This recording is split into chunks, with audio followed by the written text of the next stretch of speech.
خیام پسر فاطمه برگو تو به زینب به سکینه به رباب دست شما در نکنه علی آقا به عروس ستم دیده ناشا ببر سید سجاد برگو که شمر آمده در کرب و بلا با قل زنجیر و به همراه سپاهی که بریزند و بسوزند و بپاچند و به غارت ببرند چادر و خلخال و گلوبند زنان را بنوازید شما طبل گران را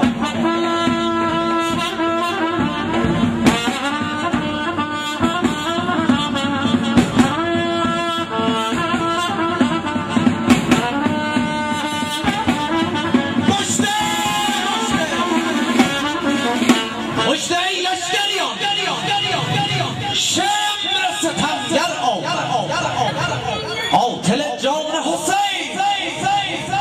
دست به خنجر آورد مژده فتح برای پسر سعد برید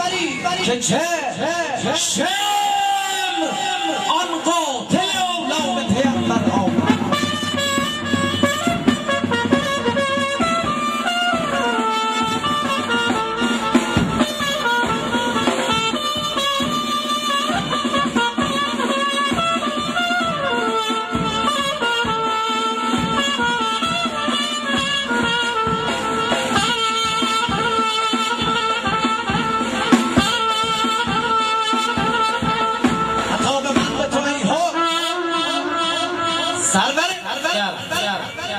چرا تو جنگ نکردی به زاویه حیدر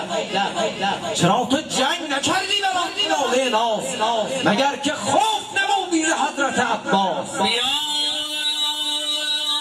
ای شمر با آل پیمبر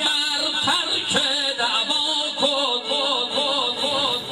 بر اولاد علی ای بی حیا لخی مدارا کن چرا آخر علی اکبر جوان است و دلم سوزد بر احوالش بیا از قتل او بگذر حذر از آه لیلا کن ای حرم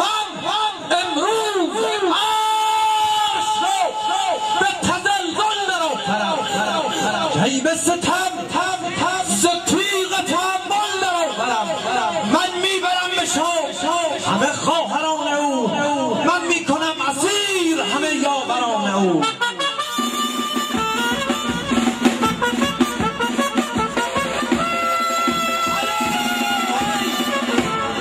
دلیران قوم عرب قریشی نژادان حاکم نسب به سر هر که دارد هوای نبرد درآید به میدان چه مردان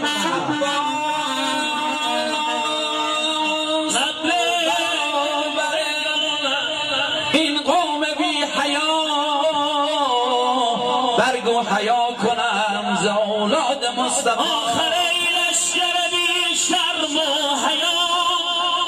بی حیایی ز چقدر به ما اطرت باز جفا می ترسن کودکان بی صفت می لرزن ازم پرتر نکوان تا